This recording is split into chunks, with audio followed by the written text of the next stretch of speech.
Welcome, everyone, to the R.E.S.T podcast, where our goal is to help each and every one of you displace confusion, chaos, and dis-ease in order to heal and find significance in life. I am your host, Natalie Williams, and I am here with the author of the Reconstitution Method for Healing and Rest, Virginia Dixon. Hi, Virginia. Good morning, Natalie. Good morning.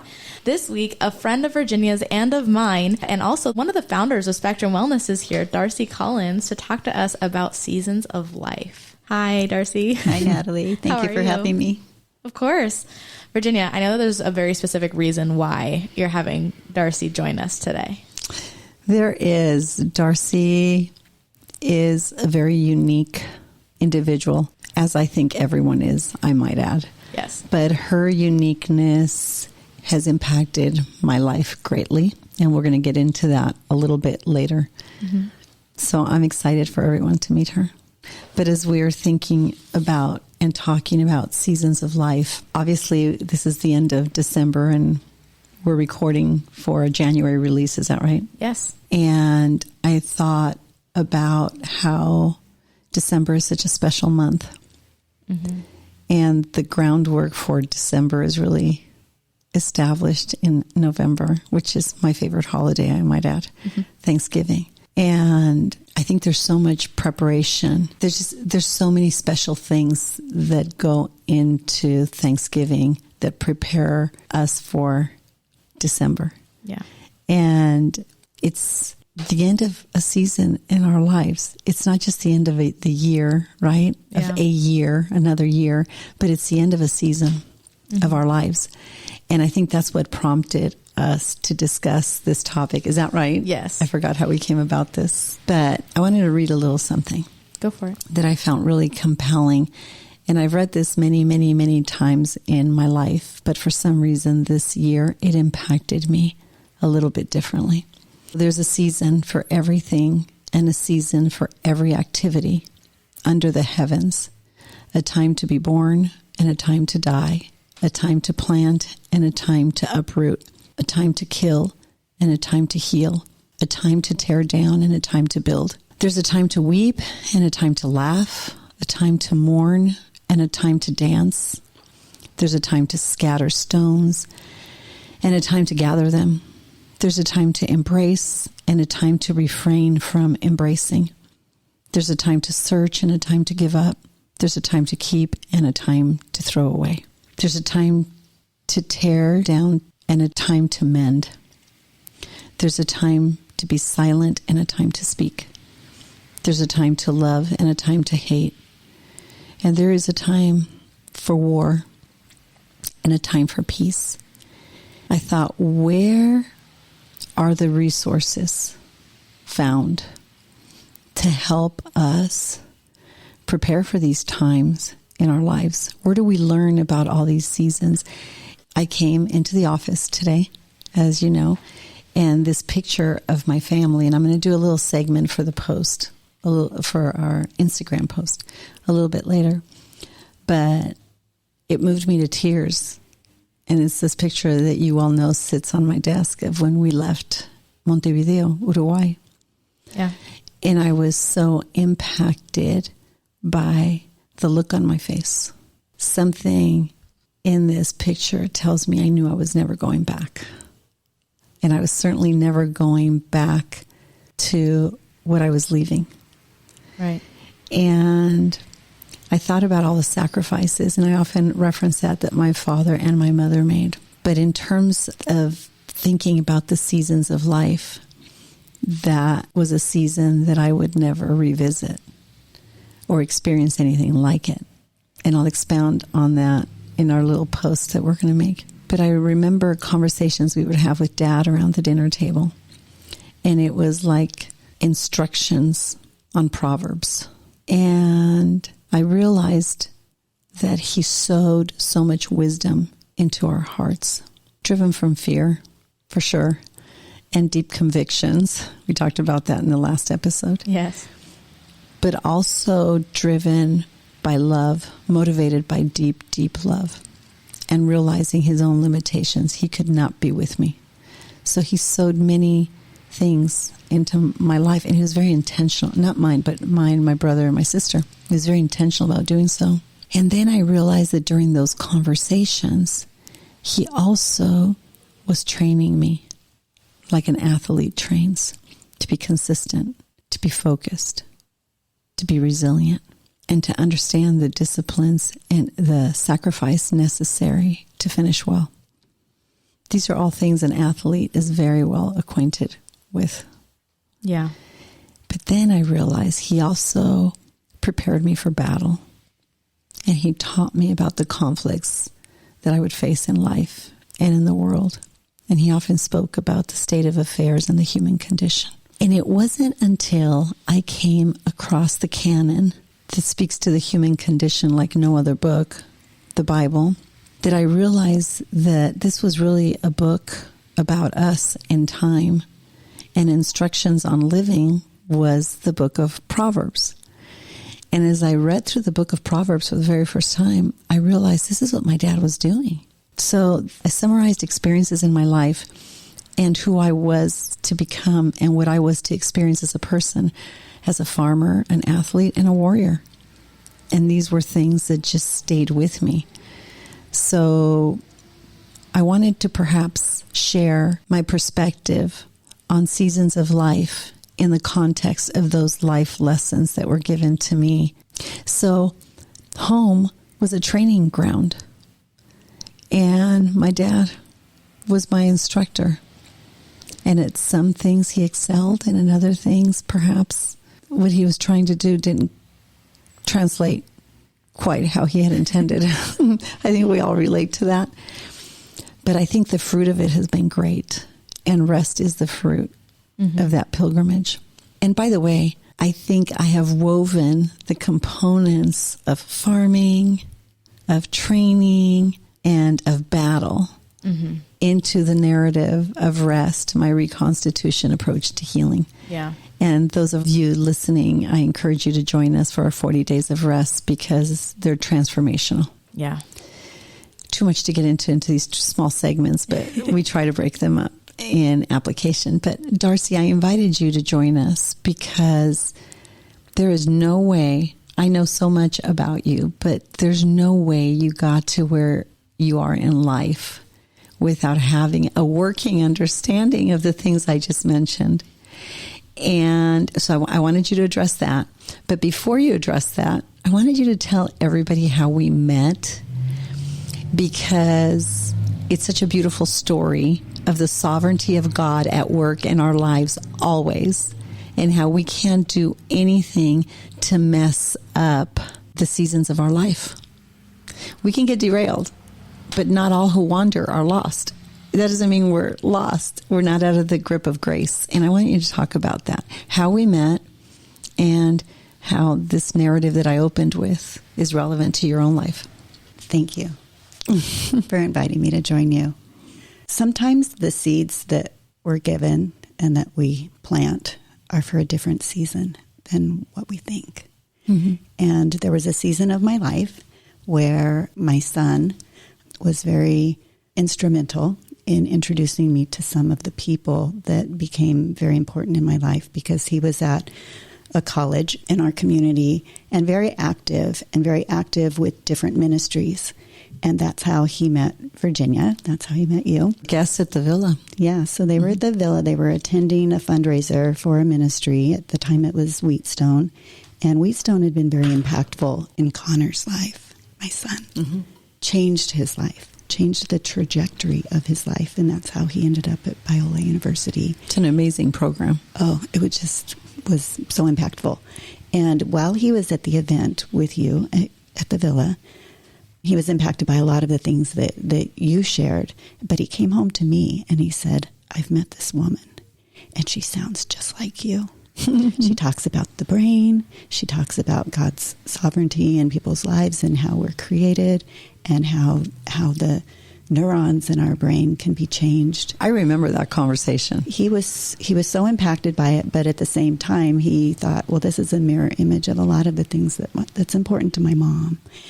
And so he thought we would be a great team together as friends, as colleagues, whatever God had in mind. So we did connect. once and promised to get together and then didn't.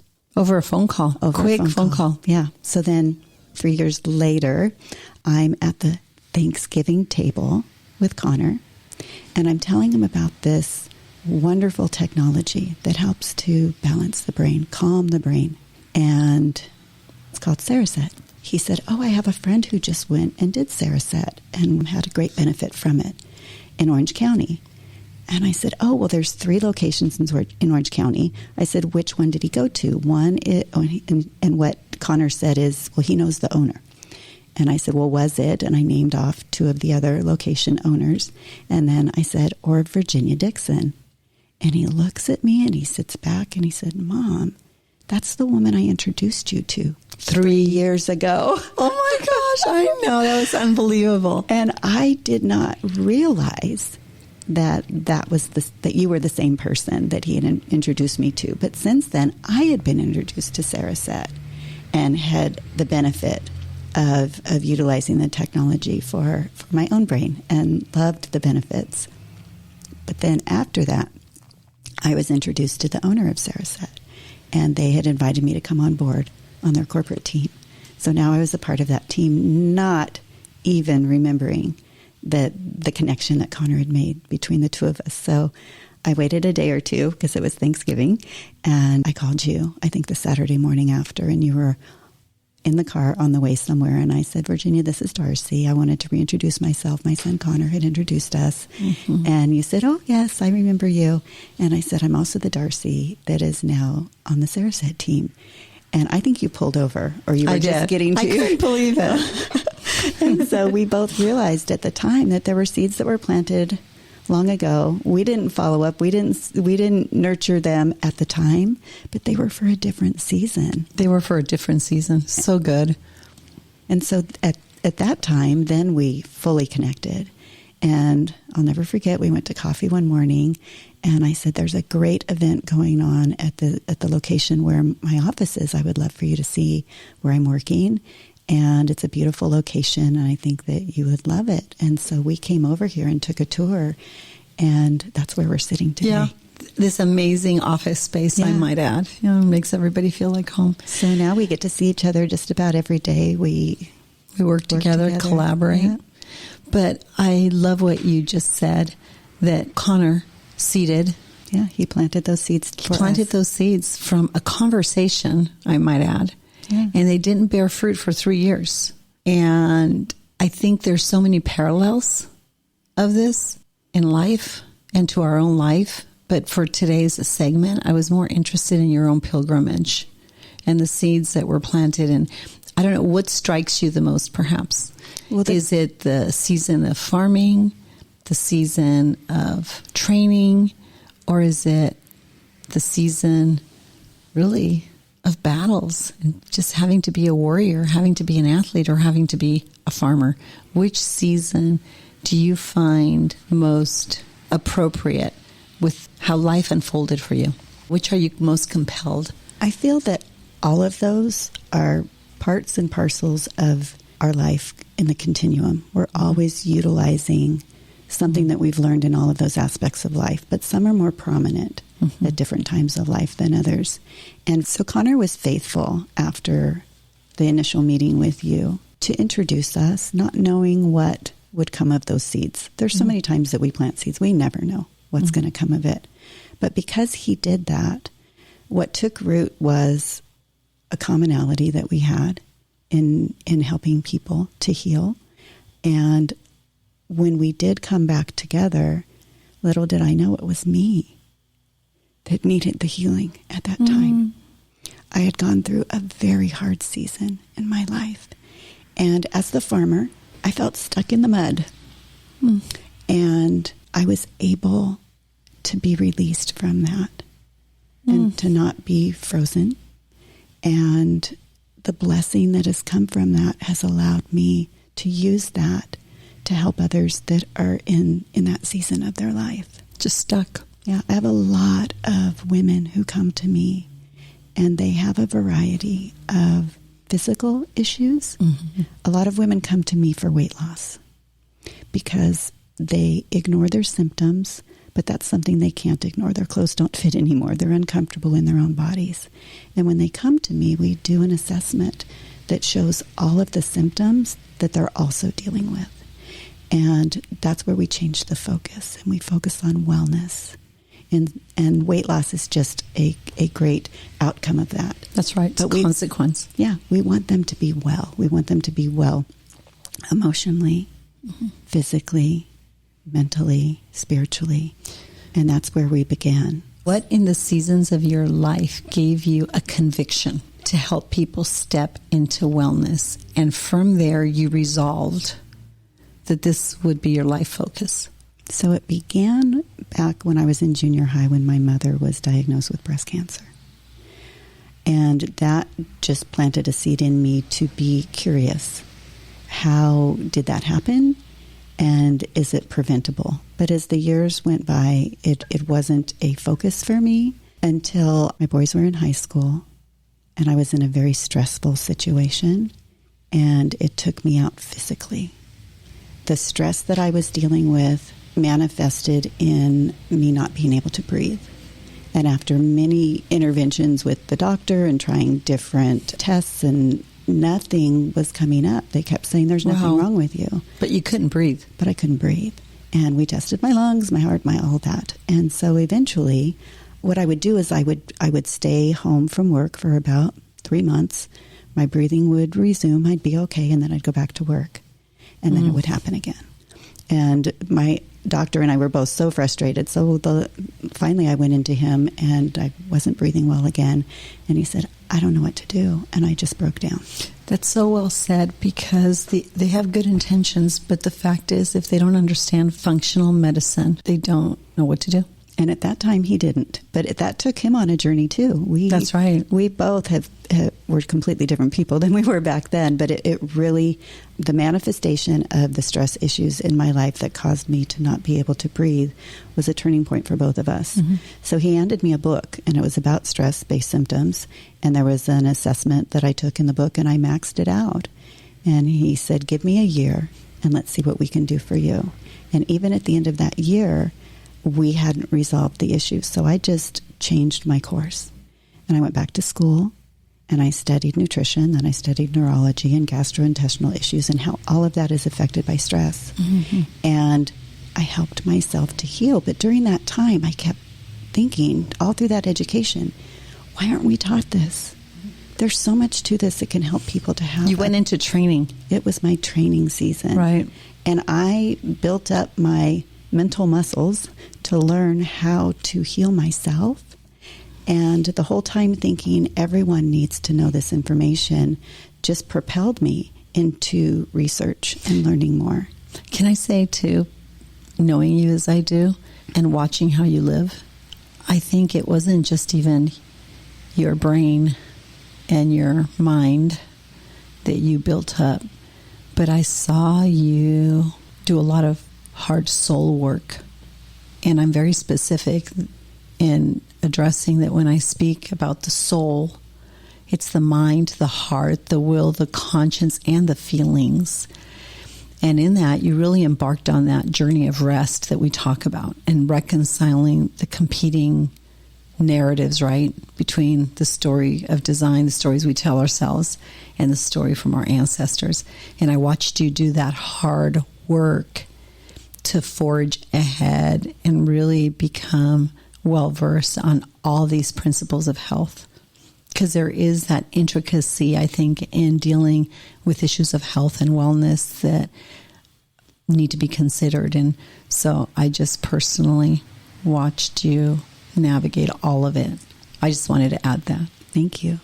And I asked a life coach recently, what do you believe helped prepare you for this season of your life? What did you learn that most prepared you? And it resonated with me so much because she said, I took what I knew and stepped through the door to the opportunity I was given, but the most growth that I have experienced is in doing it.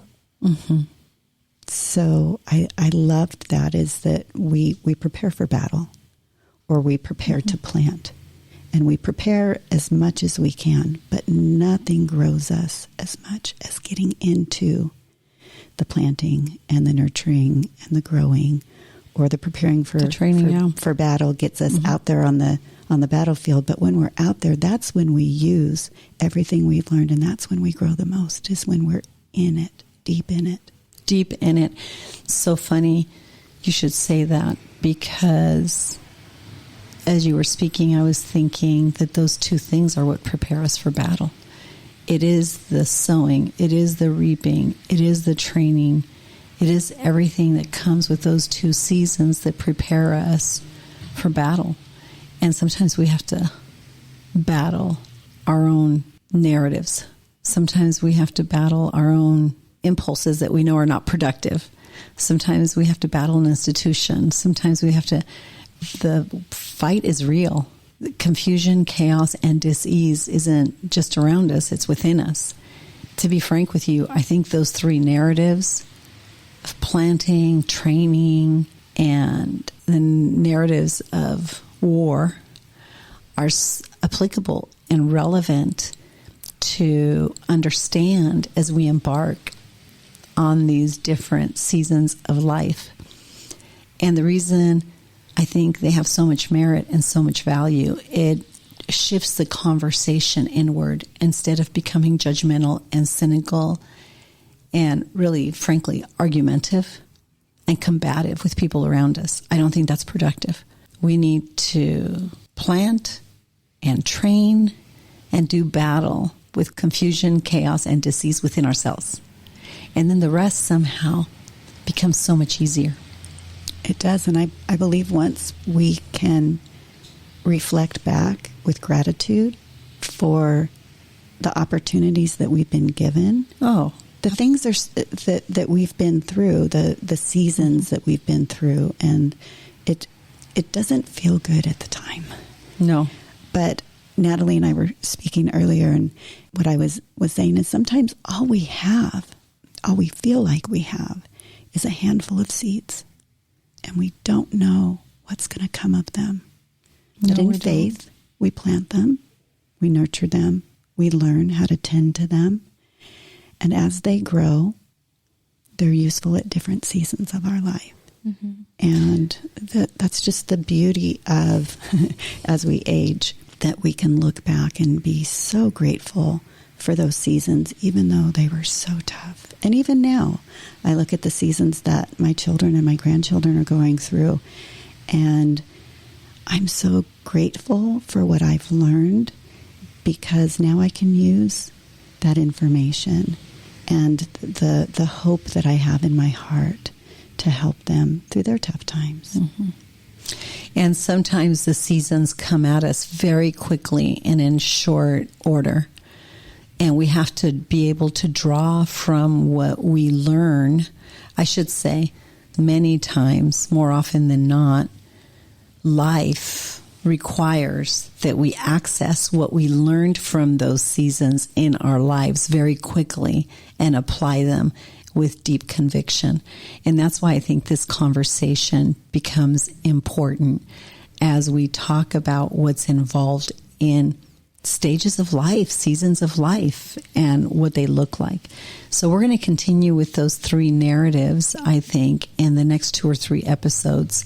There is a season for everything in our lives, and the seasons sometimes can feel overwhelming.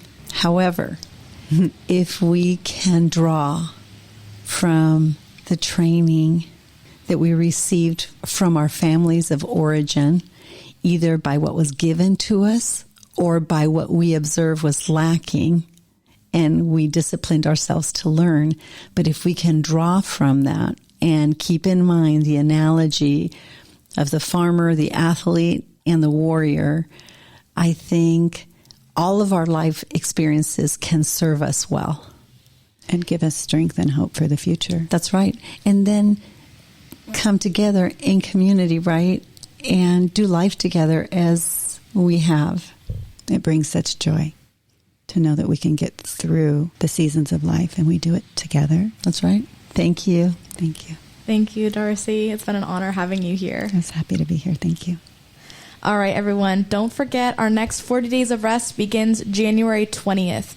There's still time to register, so if you haven't yet, please go and register on the website. If you'd like to get in touch with Darci and Spectrum Wellness, please go to spectrumwellnessoc.com. You can also find Spectrum Wellness on Instagram by following at Spectrum Wellness Solutions. For updates about REST and this podcast, please visit our Instagram or Facebook, The Place of Rest. If you'd like more information about Virginia or to support and join the cause of REST, please go to virginiadixon.com/collaborate. Thank you for listening to Rest with Virginia Dixon. We'll see you next week.